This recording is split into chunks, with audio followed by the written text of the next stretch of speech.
Hello, I'm Kim DeStefano. I'm a transformation and meditation coach. Thank you for taking the time out to come and be with me today.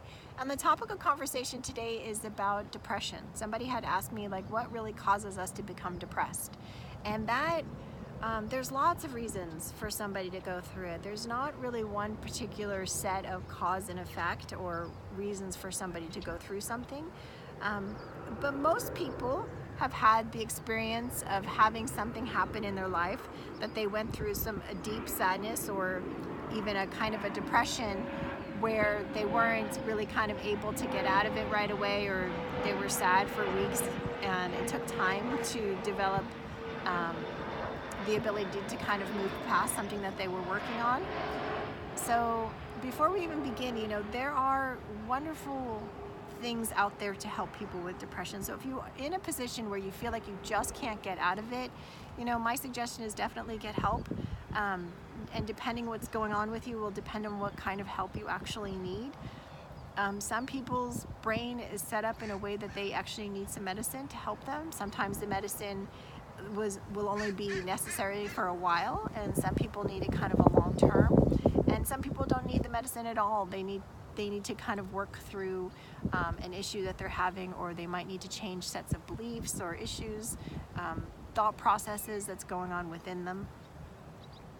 And sometimes we can feel depressed because of the environments that we're in as well. But let's look at a piece of it. So there are two really great authors. They're doctors as well, and they created these books. The one doctor is Dr. Bruce Lipton, and Candace Pert is the second one. And they have really wonderful books out there that can really explain to you how our thinking and how our emotions affect our physiology and affect our body. It really affect us on a cellular level. There's not a thought that we have that our bodies aren't responding to. So if we're having a series of limited negative thinking, it's going to affect our bodies. Every thought affects the body in some way, and they have great material on that to explain to you exactly how that happens. If I try, I won't be able to deliver it properly. But my understanding, what I took away from the material from them is okay, we really need to be careful of what we're thinking. We need to be aware of what we're thinking, because every thought creates some kind of a cascading emotion through us, or a cascading chemicals that move through the body. And so if we want to change our physical state and we want to change how we're feeling, really we need to get into the aspects of the mind and start to change some thought patterns. So sometimes depression can come from long-term limited thinking, negative thinking patterns. We get in the habit of thinking in a way that limits us. That's one of the possibilities. If we want to move out of these states of depression, and if that's the reason that's happening, really start to develop a habit of monitoring your thoughts and then creating new empowering ones, and then you can start to really shift that for yourself. Another thing that I know of that can create it is on a physical level. We can really kind of hang on to stuff in our bodies that we're not really aware of that we're hanging on to. And then so just as the mind can affect the body can affect the mind as well. It's just a loop system. It's not like once upon a time where we thought, okay, there's the spirit and the mind, and then there's the body, and the body's a machine. We're seeing that it's all one piece. We can't be broken down in that way. Consciousness affects the body, and the body affects our mind and affects the consciousness in a way. So we have to kind of look at it holistically in that way. So there might be something that's happening within the body that can be causing depression. It could be certain foods that you're eating that's not really nourishing your body. It could be how you're holding your body. You have to really watch, what are the patterns that you're holding? What are your physical holding patterns? Are you slouched? Are you like this? You got it. Sometimes you just have to raise up your hands and look up. It seems simple, but really you start to change your state, and changing your physical state can change your mental state as well, and that's a really powerful tool. But we don't always think to access it, and when we're depressed, it's sort of like we become depressed people, and like the last thing we want to do is move our body in a way that would break that state, but that's the very thing that we need to do. And sometimes that's like like if you're not dealing with some major psychological thing, sometimes that's the best way to break the state, is to change what's going on in your body. Stretch it, breathe into it, move it, something. Another thing is, you know, there are forces in this world that are,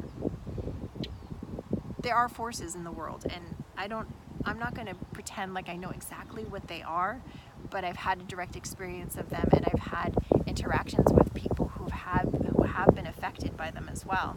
So it depends on how you view things. Will depend on how you see it. So if you look at the essence of who we are, that's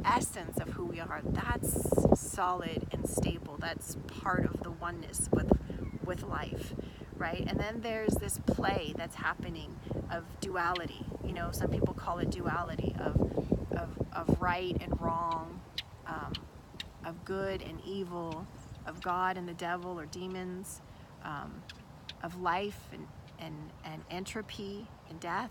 You know, growth and entropy, or life or death. You know, they're forces, and they're more than just concepts. They're experiences that people have, and sometimes we can have an experience of some kind of an energy system or a force that really can bring our spirits a little bit low. And that's what my work is very good to help people. So my work, this kind of work, is really good to help people to change their minds, to change their energy, to change the structure of their body, and to clear any kind of force that you might be dealing with that's also kind of depleting in you in some way. You know, there used to be a commercial that's on, I don't know if it's still on, it was about this woman who was depressed, and she walked around like this, and she had like this cloud that followed her, and it can really kind of feel like that. And if you ever watched Harry Potter, if you're a Harry Potter fan, and you know the Dementors, it can feel like that too. And sometimes people are dealing with stuff that's really, really strong, and that's sort of that might not have anything to do with them internally, but they're dealing with the surrounding. And I want to be careful when I talk about this, because then sometimes it feels like it's something sort of out of our control, but we can really start to disidentify with the part of us that's maybe interacting with that force or that field or that energy stream. I'm going to call it entropy, because it's sort of like the nicest, it's sort of, I think, probably the most neutral word to use. You know, I don't have a real solid understanding of what it is, or where it comes from, or why it's functioning the way it's functioning. It just seems that it is, and that it's there, and it affects us. You know, and to not talk about it is sort of being remiss of the fact that it does exist. It's like when your child is telling you, Mom, there's a monster under my bed, or there's something in my closet, or something's scaring me, and to say that it's not there and it doesn't exist and it's ridiculous and go to sleep.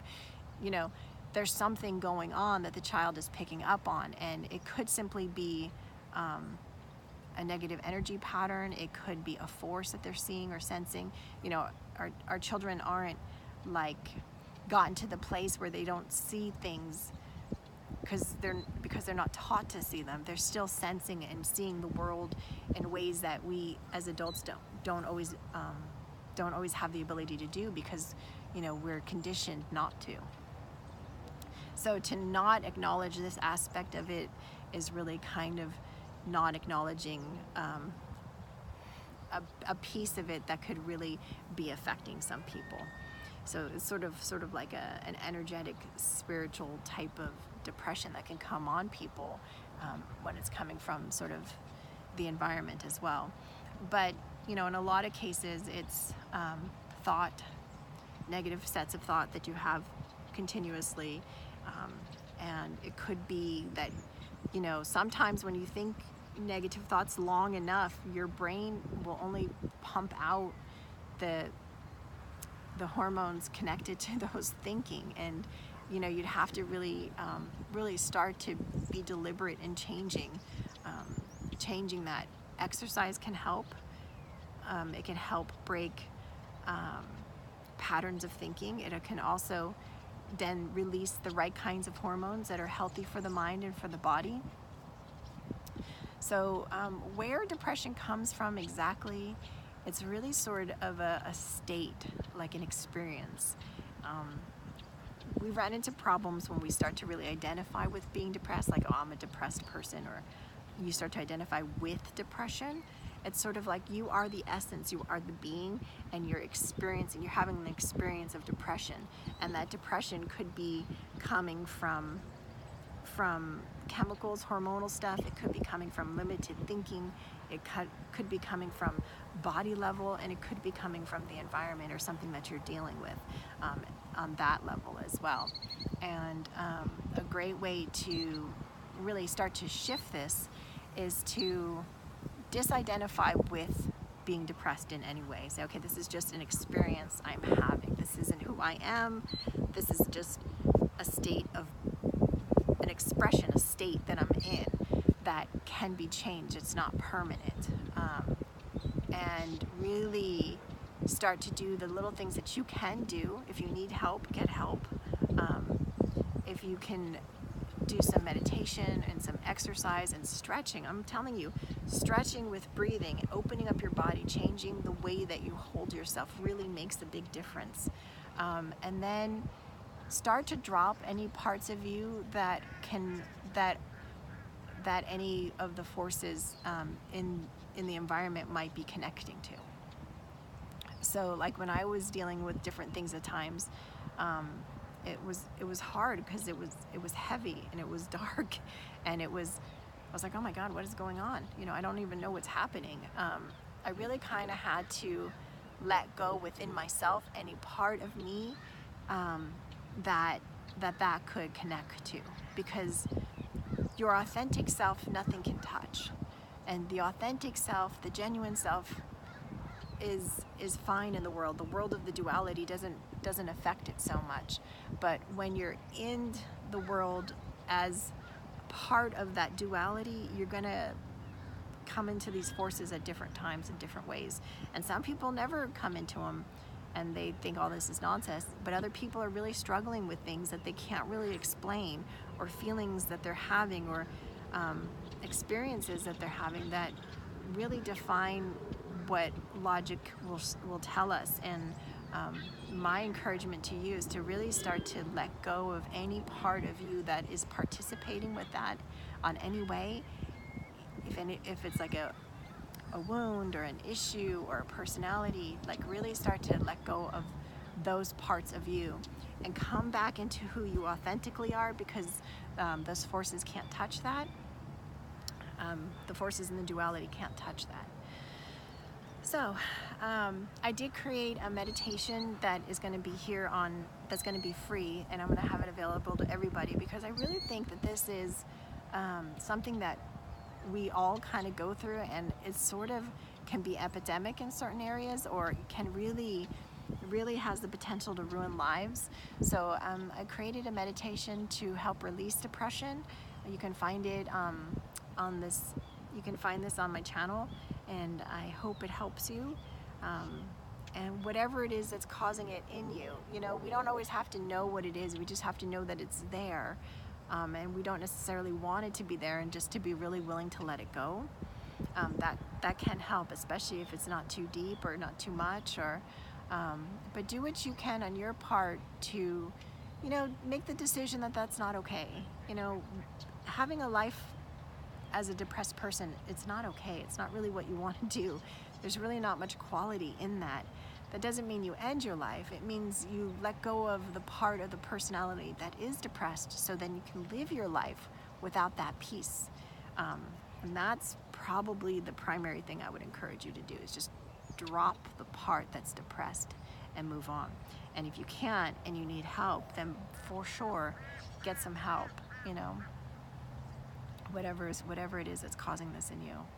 So I hope this helps, and I hope the meditation will help you as well, which much love and much warmth to all of you. Thank you for your time.